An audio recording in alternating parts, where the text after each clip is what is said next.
ఇటువంటి కుటుంబంలో పెరిగిన జగన్ చాలా మంచి భక్తిపరుడండి. మీకు ఎవరికి తెలియని విషయాలు ఇవన్నీ, ఎందుకంటే నేను స్వయంగా చూస్తాను కాబట్టి. అంత ఫ్రీక్వెంట్గా సీఎం అయినాక మీట్ అవ్వలేదు, కానీ నాకు తెలుసు ఆ అబ్బాయి సంగతి. ఆ అబ్బాయి భార్య ఇంకా మంచి, అమ్మాయి కూడా మా అక్క కూతురే, మా పెదనాన్న మనవరాలు. మరి రాజశేఖరన్న వదిన ఏ విధంగా పొద్దున్నే ప్రార్థన చేసేవాళ్ళో అదేవిధంగా భార్యాభర్తలు ఇద్దరు చేస్తారు. అంతేకాకుండా తన పర్సనల్ ప్రేయర్ టైం అని పెట్టుకుంటాడు జగన్. మరి ఇటువంటి వ్యక్తికి ఇప్పుడు శత్రువులందరూ ఒక్కటయ్యి ఆయన దించేయాలని ప్రయత్నం చేస్తున్నారని విన్నప్పుడు నేను అనుకున్నా, నన్ను అందరూ కూడా ఎంకరేజ్ చేశారు.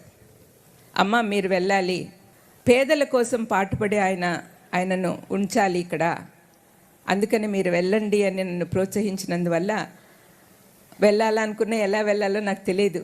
ప్రస్తుత గవర్నమెంట్, మనం తప్పులు పట్టేదానికి బోల్డ్ అని ఉంటాయండి అందరిలో కూడా, కానీ మనకు కావాల్సింది సుస్థిర పాలన.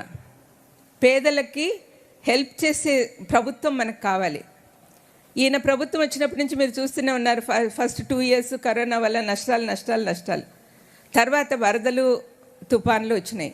దాన్ని మేకప్ చేసుకోవడానికి కష్టపడుతున్నాడు. మరి మనము సడన్గా ఆయన దించేస్తే ఏమవుతుంది? మనకే నష్టం. ఎవరు పాలనలోకి వస్తారో మీకు తెలుసు. We have to fight for the correct way. అది దానికోసమని నేను చెప్తున్నా. యాక్చువల్గా ఇటువంటి మాటలు నేను ఎప్పుడూ ఎక్కడా చెప్పలేదు, కానీ శత్రువులందరూ ఏకమైనప్పుడు ఏం చేయాలి? మనము దైవశక్తితో ముందుకు పోవాలి. ఒకసారి జగన్ అడిగాను చాలా కాలం కిందట, పార్టీ పెట్టకముందు, ఏంటన్నా సోనియా గాంధీ అంత కఠినంగా ప్రవర్తిస్తుంది, ఏమనుకుంటున్నావు అంటే, ఏమన్నాడంటే, ఈ మధ్య ఒక వారం కిందట నేను కలిశాను. ఏంటన్నా శత్రువులందరూ ఒకటవుతున్నారంట, మరి ఏం చేయాలనుకుంటున్నావు అంటే, నేను నిశ్చింతగా ఉన్నానత్త, పదవి దేవుడిస్తే వస్తాడు, లేకపోతే లే. కానీ ఇంకొక మాట, అసలైన మాట, శత్రువులందరూ ఏకమైనప్పుడు దేవుడు మహిమపరచబడతాడు అన్నాడు. దేవుని యందు భయభక్తులు కలిగిన వాళ్ళు అధికారులుగా ఉంటే మనం సంతోషంగా ఉండగలం. కాబట్టి దయచేసి మీరు అందరూ ఆలోచించండి. మన దేశానికి, మన రాష్ట్రానికి ఏది మంచిదో మీకు తెలుసు. ముఖ్యంగా మన కమింగ్ ఎలక్షన్స్లో మీరందరూ ఒక్కటైతే ఎవరండి మనకు శత్రువులు పారిపోతారు. కాబట్టి దయచేసి నా మాటలు జ్ఞాపకం పెట్టుకోండి.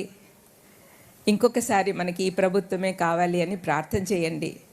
జగన్ కోసం చాలా శత్రువులు ఎక్కువైపోతున్నారు, శత్రుత్వం ఎక్కువైపోతా ఉంది. కాబట్టి ఆయనకి ఏ ప్రమాదం రాకుండా ఉండాలని, ఆయనకు హెల్ప్ చేసే వాళ్ళందరినీ కూడా దీవించమని మీరందరూ కూడా చేయాలి.